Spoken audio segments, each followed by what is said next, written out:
suis pas content. Il y a l'armée américaine qui veut aller dans l'espace. Ouais, ils veulent aller dans l'espace. Ils ont développé un budget spécialement pour ça. Ils ont nommé toute une équipe de mecs qui veut les envoyer jouer à Star Wars.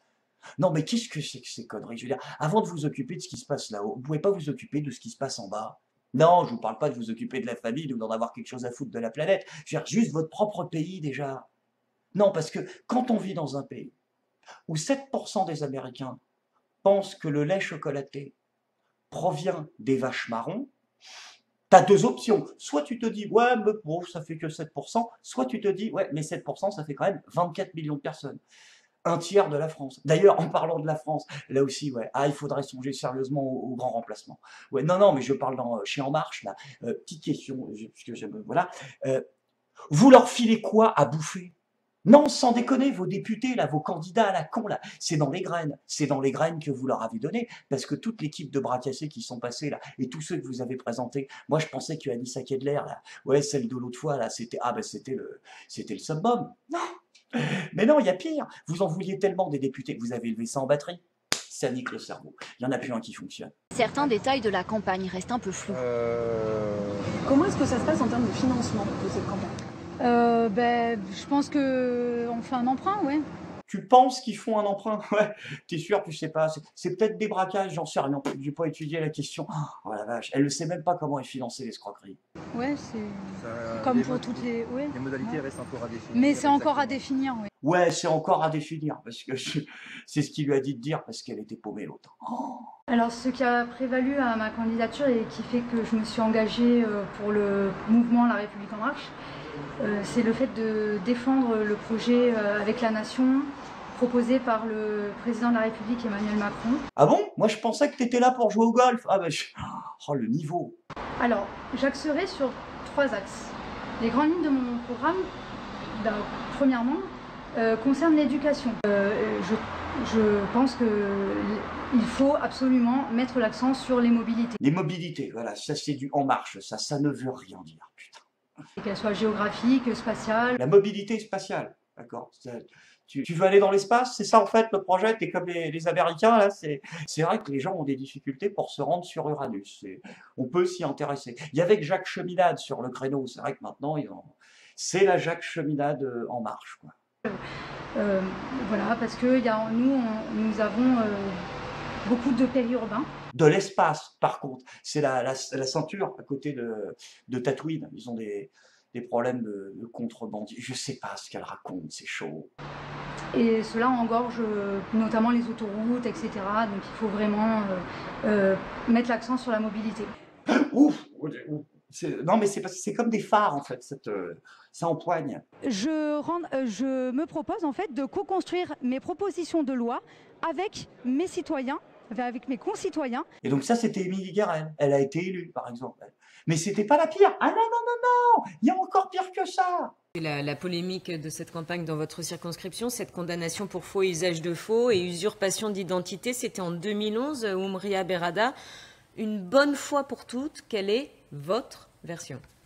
Alors, moi, ma version, elle est simple et je vais le redire comme je l'avais dit à plusieurs reprises. Moi, cette condamnation, je n'étais pas au courant de celle-ci.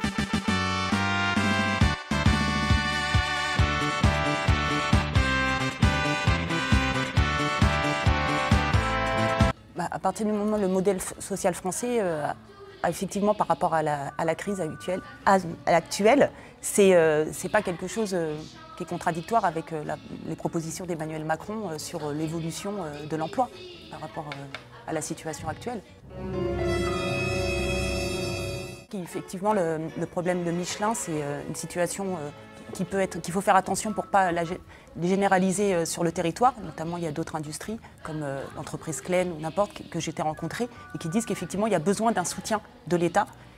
Et le programme que je soutiens, que je n'annonce pas, le programme d'Emmanuel Macron, prévoit ça sur le CICE, c'est-à-dire au lieu de transmettre de l'argent à la fin de l'année pour aider les entreprises, en baissant directement les charges sociales et patronales, et aussi par rapport à un territoire. Putain, non mais je te jure, on ne comprend pas ce que tu dis là. c'est malaise 8 sur 10 sur l'échelle Anissa Keller, donc il faut faire quelque chose. Hein. Il n'y a que 40% des retraités, des moins aisés ne seront pas impliqués par cette hausse de CSG. L'idée, c'est vraiment d'être dans un rassemblement au-delà des... Au-delà des frontières. Bah, ils peuvent chanter, hein, au point où ils en sont. Je me suis déjà fait entendre par rapport à ça. J'ai contacté pour Peraridi les ministères, plusieurs ministères qui m'ont répondu. Vous avez déjà commencé ce travail? Oui, bien sûr. Lesquels? Bien sûr. Qui vous a répondu? Madame la ministre de la Santé, Madame Brigitte Macron. Non, mais elle n'est pas ministre, Brigitte Macron. Ouh là là. Vous dites que vous voulez faire de la politique autrement, mais derrière la formule faire de la politique autrement, qu'est-ce que ça veut dire concrètement?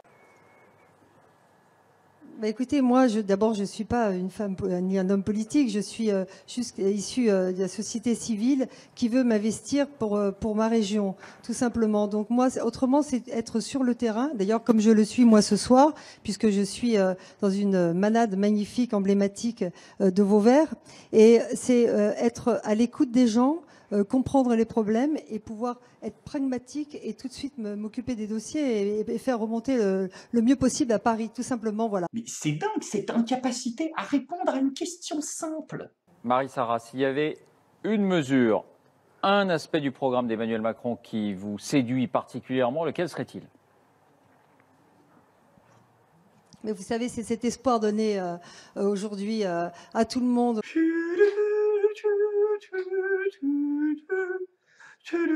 Moi, la vérité, c'est que je vais surtout défendre la culture, les traditions, l'économie. Non, mais attends, putain, ça va être long. Non, mais là, tu cites les en-têtes du programme de Macron. C'est tradition, culture, économie, finance.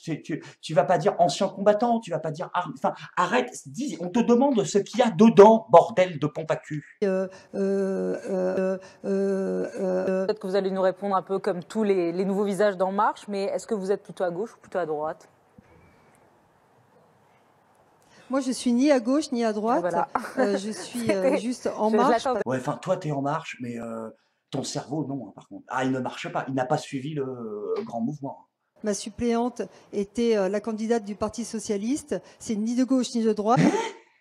Parti Socialiste, ni de gauche ni de droite. Mais putain, elle sait même pas que le PS est de gauche. On fait quoi? On fait comment? Non, mais là, ça va, parce que c'est des journalistes en face, ils ont l'habitude. Mais quand c'est les opposants, ah là, c'est le bouquet. Comment ça va? Ça va. Ça va bien? Ouais, très bien. Alors, est-ce qu'on se fait un débat contradictoire? Non, malheureusement, j'ai décliné. Pourquoi vous ne voulez pas un débat contradictoire? Parce que je pense que l'offre, elle est claire. Voilà. Il faut que les citoyens ils puissent Les citoyens, ils savent, ils connaissent mon programme, ils connaissent celui d'Emmanuel Macron. Ils connaissent mes priorités pour la circonscription. C'est gentil de vouloir me médiatiser, c'est adorable. Exactement. Ouais. Je trouve que ça serait quand même un respect des citoyens et des citoyennes que de leur proposer un débat contradictoire entre deux candidats. Il y a eu au premier tour, il y a eu pendant la campagne présidentielle. On n'a eu aucun débat tous les deux. Et bien sûr, aucun débat. C'est un débat national. Même moi, je ne vous connais pas en tant que personne de votre engagement. Pourtant, vous parlez bien de moi. Ça, je l'ai vu. Donc, avec le peu que je connais... Jean-Michel esquive. Ah, le mec n'a pas envie d'y aller. On dirait un espèce de collégien, là, un premier de la classe, tu sais, qui s'est fait filer rencard à 16h à la sortie du bahut en mode tard ta gueule. Et l'autre, il est là, il a peur de passer la grille. Tu sais. Non, j'irai pas. Putain, mais va te torcher le cul et arrête la politique, toi. Non, mais comment ils ont fait pour gagner? Tu l'équipe de bras cassés pareil. Je veux dire, il y a un truc vaudou. À mon avis, ils avaient des chamans, là, des sorciers, des médiums, là, pour lancer les... Hein? Comment ça, ils en avaient? Qu'est-ce que tu racontes comme connerie? Qu'est-ce que c'est que ça? 90 € la séance? Oui, il y en a à Château d'Eau toutes les semaines de ça. Quoi? Non. Sans déconner. En fait, En Marche, c'est de la magie, quoi. Tu vois mes mains? Dans ton cul! Je suis pas content.